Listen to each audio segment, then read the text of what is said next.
पर आज हम जो है वो लोकसभा और राज्यसभा में डिफरेंस देखेंगे। बेसिकली जो बिगनर स्टूडेंट हैं, जो कॉम्पिटिटिव एग्जाम्स की तैयारी कर रहे हैं या जिनको कॉम्पिटिटिव एग्जाम से कोई लेना देना नहीं है, ऐसे लोगों के लिए ये जो अंतर है वो काफ़ी कंफ्यूजिंग रहता है कि लोकसभा क्या है, राज्यसभा क्या है। तो आज हम बिल्कुल बेसिक शब्दों में, सरल भाषा में आपके लिए वीडियो लेकर आए हैं। तो चलिए टू द पॉइंट हम स्टार्ट करते हैं वीडियो को। तो देखो दोस्तों, सबसे पहले अगर लोकसभा की बात करें तो नाम से स्पष्ट है, लोक यानी कि जनता द्वारा चुना गया, ठीक है ना। तो इसमें जो सांसद होता है, इसका जो सदस्य होता है, वो आम जनता द्वारा वयस्क मतदान द्वारा यानी कि इलेक्शन द्वारा उसको हम चुनते हैं, ठीक है ना। इसकी जो प्रक्रिया है वो वयस्क मतदान द्वारा होती है, जबकि राज्य विधानसभा जो है वो राज्यसभा के सदस्यों को चुनती है। तो राज्यसभा के सदस्य जो है वो राज्य की विधानसभा द्वारा चुने जाते हैं, जबकि लोकसभा के सदस्य जो है वो आम जनता द्वारा मतदान द्वारा चुने जाते हैं, ठीक है ना। नेक्स्ट बात करें कि लोकसभा को जैसे कि जनता द्वारा चुना जाता है लोकसभा के सदस्यों को, इसलिए इसे आम जनता का सदन कहते हैं। साथ ही साथ इसको निचला सदन भी कहा जाता है, जबकि राज्यसभा के कहते हैं हम ऊपरी सदन या राज्यों की परिषद, क्योंकि राज्य की विधानसभा इनको चुनकर भेज रही है, इसलिए इन्हें राज्यों की परिषद भी कहते हैं। नेक्स्ट देखें कि लोकसभा का जो कार्यकाल है वो 5 वर्ष होता है, यानी कि लोकसभा सांसद जो चुने जाते हैं आपके क्षेत्र से, इसमें जो सदस्य बनकर पहुंचते हैं, उनका कार्यकाल जो है वो केवल और केवल 5 वर्ष होता है। जबकि राज्यसभा क्या है, एक स्थायी सदन है। लोकसभा कैसा था, अस्थायी सदन था, इसको कभी भी बीच में भंग किया जा सकता है। लेकिन राज्यसभा एक स्थायी सदन है और इसके जो 1/3 सदस्य हैं वो प्रत्येक 2 साल बाद बदल जाते हैं, यानी कि इसका कार्यकाल जो है वो दोस्तों 6 वर्ष का होता है। जैसे लोकसभा का 5 वर्ष का था, इसका 6 वर्ष का होता है।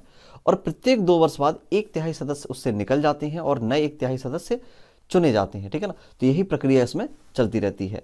नेक्स्ट है कि लोकसभा की जो अधिकतम सदस्य संख्या है, मैक्सिमम कितनी हो सकती है, 552 हो सकती है, जिसमें से 530 तो जो है वो राज्यों से चुनकर आते हैं जनता की वोटिंग द्वारा, जबकि 20 सदस्य जो है वो केंद्र शासित प्रदेशों से चुने जाते हैं, ठीक है ना। और बाकी 2 बच्चे जो आंग्ल भारतीय समुदाय द्वारा होती हैं।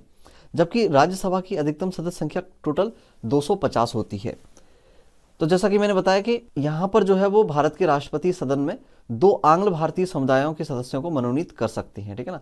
तो 2 सदस्य कैसे आते हैं, आंग्ल भारतीय, एंग्लो इंडियन सदस्य होती हैं इसमें।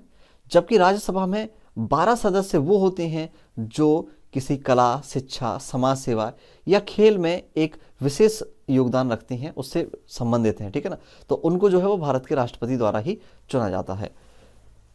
नेक्स्ट है कि 25 वर्ष की अगर हम बात करें तो 25 वर्ष आयु है यहाँ पर न्यूनतम, ठीक है ना, किसकी, लोकसभा के सदस्य बनने की। तो लोकसभा के सदस्य बनने की या लोकसभा सांसद बनने की जो न्यूनतम आयु सीमा है वो कम से कम 25 वर्ष होनी चाहिए। और राज्यसभा का सदस्य बनने के लिए न्यूनतम आयु जो है वो 30 वर्ष होनी चाहिए। जैसे कि हमने बताया ना, लोकसभा कैसा है, निम्न सदन है तो आयु कम है, और राज्यसभा एक उच्च सदन है तो आयु अधिक है, ठीक है ना। आप ऐसे भी याद रख सकते हैं।